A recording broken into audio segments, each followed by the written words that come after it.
whether you're flying in the winter or the summer or whenever, mind your temperatures, your oil temps, your cylinder temps.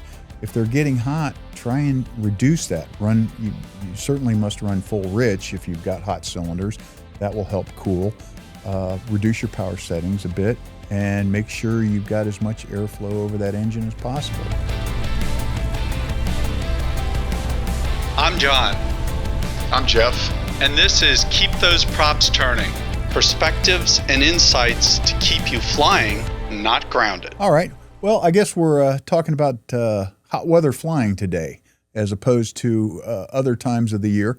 It's kind of important to engine operation because at some point the engine's going to get hotter and you're going to fly it differently as opposed to, say, in the winter. With a hot temperature day, you get out on the ramp and it's 90 degrees out, that engine's already pretty warm, so you don't have to really worry about preheating it. But the key importance is on takeoffs, I guess. You want to have your cowl flaps open. You want to improve the airflow as much as you can because when you take off on a hot day, you've got the most power being produced, which means the most heat being produced, and you're in a climb, which means there's less airflow going across the engine. So things to think about there is maybe instead of your normal climb angle where you're climbing out at 75 knots or 90, lessen that climb out and improve your airspeed, which means you're going to get more airflow over the engine. The other thing you can do as well is reduce your power setting a bit to keep the engine temperature down. But again, whether you're flying in the winter or the summer or whenever, mind your temperatures, your oil temps, your cylinder temps. If they're getting hot, try and reduce that. You certainly must run full rich if you've got hot cylinders. That will help cool. Reduce your power settings a bit and make sure you've got as much airflow over that engine as possible. And same thing as when you come into land, when you're taxiing, make sure you've got the cowl flaps open. When you finally get to your hangar, let it run a little bit and kind of monitor the engine temperature, see what it's doing and see if it's coming down. You're not really going to hurt a normally aspirated engine by just shutting it down immediately. But if you're running a turbocharged engine, you probably want to let that thing run for 5 minutes. Let the turbine cool down because you've got a very hot component there.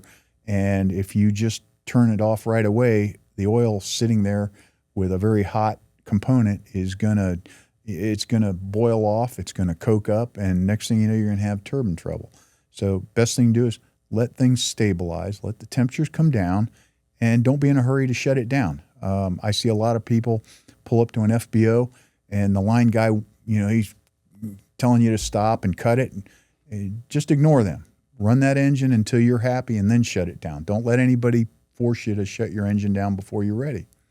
Which actually, one of the things I see a lot of times is people being in a rush. Mm-hmm. You were talking about taking off, and instead of climbing out to the altitude you want to get to, or even the tower tells you to go to, you stair step. Mm-hmm. So you get up to a particular altitude, level off, let things cool off a little bit, and then continue on. I've heard from folks say, well, I was told I had to get up to X altitude. Communicate with the tower and say, I'd like to climb out to, level off, and then continue on to whatever altitude they ask you to go to. That's correct. And you can always ask. Now, there may be traffic considerations, something going on that they need you to get out of the area quickly. Mm-hmm. But a lot of times, if you just ask them, they'll say, understood, accept, go ahead, proceed.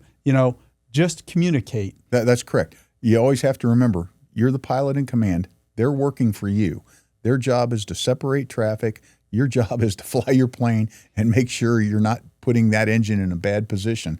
And like you said, sometimes you climb out and you get a hot engine, level off, bring the power back a little bit, let it stabilize and cool off, and then continue the climb. Yeah. But don't let them push you. Tell them, look, I'm unable. Right. That's the phraseology, unable. Right. And if they want further information, tell them, look, I'm trying to cool the engine down.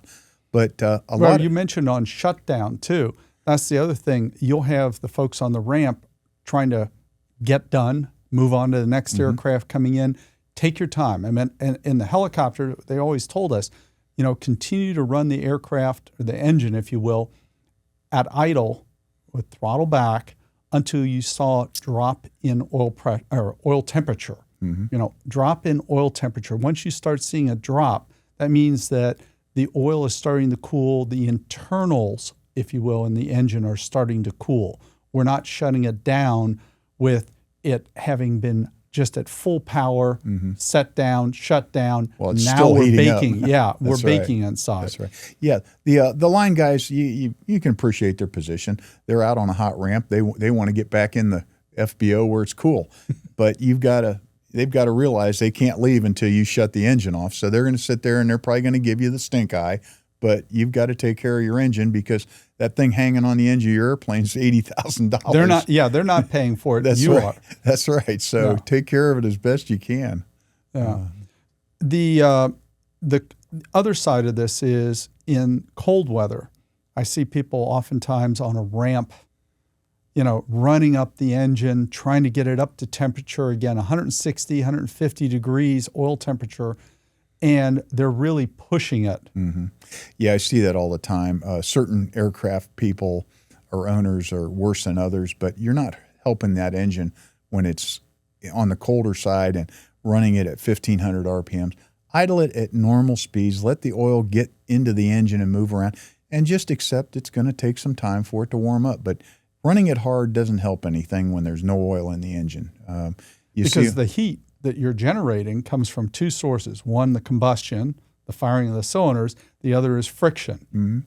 And when the oil is thick, when it's very thin in the summertime, your friction level goes up. You're producing more heat because of that, not just the combustion. That's right. So just take it easy. Let it do its thing. And you have to remember, too, where's all that oil when you first pull it out? It's in the sump. You've got to build up some revolutions in the oil pump to get it to pump it up into the cylinders and into the gallery. So, let it just go easy. Just let it move slowly and get that oil up in there.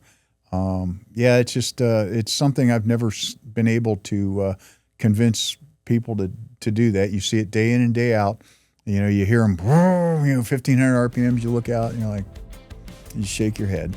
But and the same thing even in the summer when you're cooling the engine down, ideally turn off the air conditioning, turn off the accessories that are putting a greater strain on the engine. Let the engine cool down and don't load it. That's right. And don't run it at 15 or higher RPMs.